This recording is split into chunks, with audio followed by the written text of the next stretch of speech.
অনেকদিন পর সেদিন চলে গেলাম ইমু আন্টির বাসায়, তাও রাত ১টায়। আর যাওয়ার সাথে সাথে ইমু আন্টি আমাদেরকে আম ভর্তা বানিয়ে দিল। আর ইমু আন্টির বাসায় গেলে ২৪টা ঘন্টাই খালি খাওয়ার উপরে থাকতে হয়, মানে কিছু না কিছু খাবার খালি আমাদেরকে খাওয়াতেই থাকে।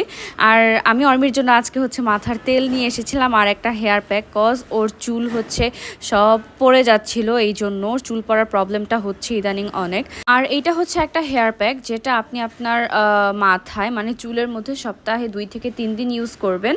আর এইটা আমাকে পাঠানো হয়েছে ইবিয়া পেটালস ফেসবুক পেজ থেকে। এই হেয়ার প্যাকটা কিন্তু অনেক ভালো, এর আগেও আমি একটা অর্ডার করে ইউজ করেছি। আর এটা হচ্ছে অর্মির জন্য আমি নতুন আরেকটা অর্ডার করে নিয়েছি। সো অর্মি এখন এই হেয়ার প্যাকটা দিবে না, ও হচ্ছে কালকে সকালে দিবে যেহেতু এখন রাত। সো আমি আবারও বলছি, এই হেয়ার প্যাকটা হচ্ছে সপ্তাহে ২ থেকে ৩ দিন আপনাদের চুলের মধ্যে ইউজ করবেন।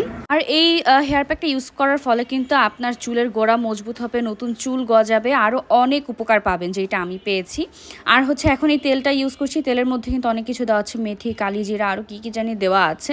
আর এইটাও এখন আমি অর্ভির মাথার স্কাল্পের মধ্যে দিয়ে দিচ্ছি, কারণ অর্মি কিন্তু ইদানিং অনেকটাই চুল পড়ছে। এই তেলটা দিলেও কিন্তু আপনার নতুন চুল গজাবে, অনেক তাড়াতাড়ি চুল বড় হবে, আর হচ্ছে চুল পড়া কমে যাবে। এই হেয়ার প্যাক আর অয়েলটা আপনারা পেয়ে যাচ্ছেন ইবিয়া পেটালস ফেসবুক পেজে। সো এইটা এখনই অর্ডার করে নেন, কজ এটা ইউজ করে আমি একটা ভালো ফলাফল পেয়েছি।